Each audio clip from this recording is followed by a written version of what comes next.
A Night in the Seven Kingdoms comes out tonight at 10 p.m., January 18th on HBO. And if you're a Game of Thrones fan, you should be fired up for the show. It's going to be great, and I'll explain why in just a minute. But if you're not a big Game of Thrones fan, or you've never seen it, or if you have very little Game of Thrones knowledge, that's okay.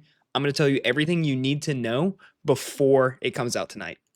A Night of the Seven Kingdoms, it takes place about a century before our Game of Thrones saga, and it's going to follow our boy right here, Sir Duncan the Tall. With that being said, it takes place about 70 to 90 years after HBO's other spinoff of Game of Thrones known as House of the Dragon. But it's okay, you don't have to watch House of the Dragon before seeing A Night of the Seven Kingdoms. So within this series, we're going to follow the great stories of the Dunk and the Egg. Dunk is Sir Duncan the Tall, and then the Egg is his squire.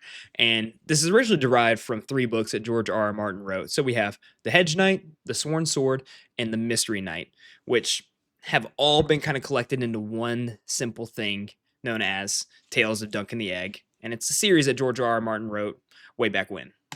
And don't worry, I'm not posting any spoilers about this show. We will do follow-up episodes on this, but I have a feeling a lot of people are really going to fall in love with the Egg. From what I've seen, what they've shown in trailers and kind of previews of it, they're trying to make him seem like a fan favorite, and he's going to be kind of witty and charismatic.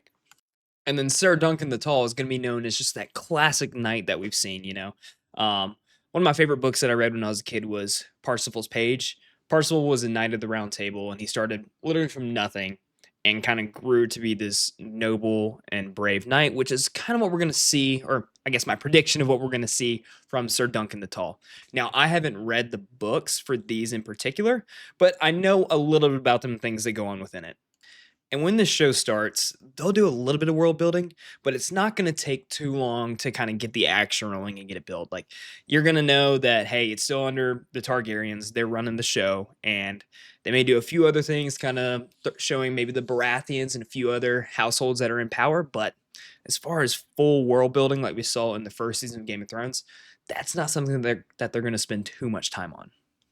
Now, if you are a Game of Thrones or a Song of Fire and Ice fan, this show has some pretty high potential. Right now, Rotten Tomatoes has it ranked in the 80s, so it got 80% on there, or 86%, something like that. Season 2 is already in production. For Season 1 to not be out to the general population and for Season 2 to already be in production, that is a great sign for us fans. It means that, hey, critics or whoever has seen this, and they say very good things about this, so I could see this getting a very high audience score. There's also the potential for this to go on longer than Game of Thrones. Yes, I said that right. Game of Thrones was 8 seasons, even though, we don't like to talk about season 8. We don't like to do that.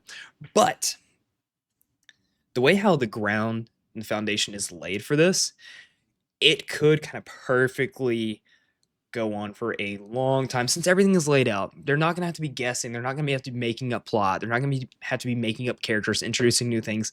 They can literally work from what has already been laid by George R. R. Martin and those who have helped along in the past.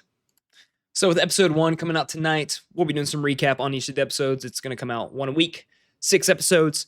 I want to hear what you guys think. I'm really fired up for this show. I think there's a lot of potential here. I think this is something that kind of been lacking. Some people liked, some people disliked Season 2 of House of the Dragon, but I think this show will be really good, and I think it'll be a definite watch. Or, hey, I'm just fired up about it. So with all that being said, appreciate all the support as of late, guys, and I'll see y'all next time. Peace.